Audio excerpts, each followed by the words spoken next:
In Omi-Ala village, water flows better at night. But the night is not empty. Every time she bent down at the well, something bent closer to her. And the night was counting. They said night had rules. People in Omi-Ala village said the night had rules. Not rules written on paper. Not rules pinned to walls. They were spoken rules.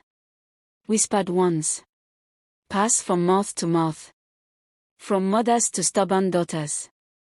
From wives to their husbands.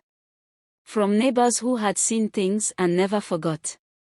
Rules you followed if you wanted to wake up alive. Rules everyone obeyed. Everyone. Except Sade. When Sade arrived in Omi-Ala, the village noticed. She was young. Beautiful. The kind of beauty that made men stare too long and women whisper too quietly. The day she walked in with her box and nylon bags, conversations paused. Children stopped playing. Even the goats lifted their heads. She came from outside. From the city. She had no family there, only an agent who helped her rent a small apartment in a crowded compound. The room was cheap, the walls thin, and the well at the back was old, but Sade didn't mind. She shared the room with another young woman named Kemi. Kemi had been in the village longer. Long enough to know the rules.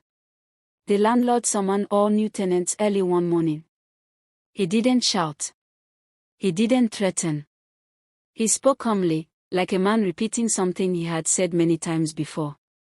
There are traditions here, he said. Rules of this land. Nobody bends them. Nobody tests them. He talked about nightfall. About water. About silence. Some things, he said, belong to the day. Other things belong to the night. And when night came, humans were expected to stay inside. Everyone nodded. Sade smiled. During the day, the compound was alive. Children screamed and chased one another. Radios argued from room to room. Generators coughed smoke into the air. Women fought over water, dragging buckets, shouting names. The tap near Sade's room barely dripped when the sun was up. But after 11 p.m., when doors locked and voices died, water flowed freely. Clear. Cold. Patient. That was why Sade fetched water at night. She said it saved time. She said it was peaceful. She said fear was for people with guilty minds. They warned her. Mama Risi warned her first. One evening, as Sade passed with her empty bucket, Mama Risi held her arm gently. Night is not for bending down, she said quietly. Especially not near water. Sade laughed. Mama Risi didn't laugh back. Water listens at night, she said. Others warned her too. A woman once told her how she stepped out at midnight to collect clothes from the line, and saw a thing wearing her wrapper. Another said her cousin collapsed beside the mango tree near the well and never stood up again. That mango tree hadn't borne fruit since. Sade waved them away. I beg, keep your stories, she said one morning, laughing at a group of villagers. I've been fetching water at night for months. I've never seen anything. Kemi stayed quiet. Kemi never fetched water at night. Then came the night everything changed. The night was wrong. No radio. No generator. No barking dog. Even the frogs were silent. Sade noticed. Still, she walked. The well was at the back of the compound, beside the dead mango tree. Its mouth was dark and deep, swallowing sound. Sade greeted it softly, a habit she didn't remember learning. Good evening, she murmured. The rope was damp. The bucket disappeared into the well, and the sound of water answered. Deep and hollow. When she pulled it up, the bucket was heavier than usual. She smiled. Plenty water. She turned her back to adjust her wrapper. That was when she heard footsteps. Slow. Bare. She froze. Auntie, please. Her heart jumped. She turned slightly. You scared me. What do you want? Auntie, give me water. Where is your mother? She asked. Silence. She turned fully. No one was there. The mango tree stood alone.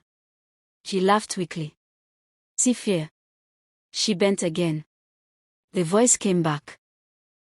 Right behind her ear. Auntie. I'm here. The smell hit her first. Old water. Stagnant. She slowly raised her eyes. What stood before her wore the shape of a person, but not correctly. Too tall. Limbs bending where they shouldn't. Skin like wet clay, stretched thin and glistening. No eyes. Only smooth skin where eyes should be. Its mouth was wide. Smiling. Water, it said.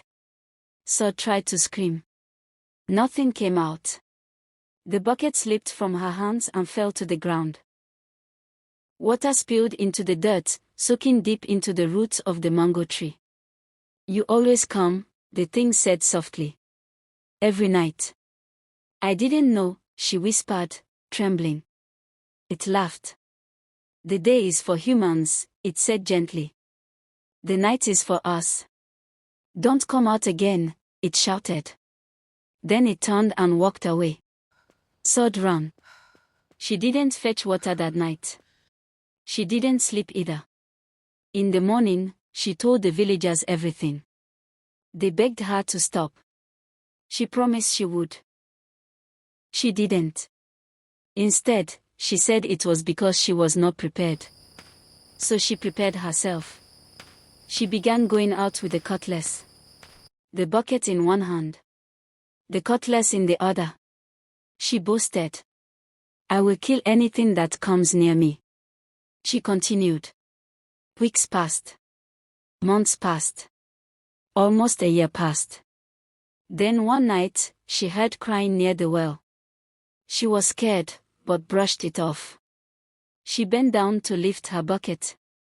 A whisper came from behind her. I warned you. She turned. Nothing. Then, beneath the old mango tree, a dark figure stared directly at her. She stood confidently, gripping her cutlass. Come, she said loudly. If them burn you well. Suddenly, a heavy breeze rose. She ran inside. Minutes later, the cold started. It entered her bones. She fell sick. 6 months of pain. Herbalist. Hospitals. No answers. She died quietly. Since then, no one fetches water at night. And the mango tree still does not bear fruit. Because the night still has rules. And it always listens. Not every warning is meant to scare you. Some are meant to protect you. When you visit a place, respect its customs and traditions. They are not created without reason.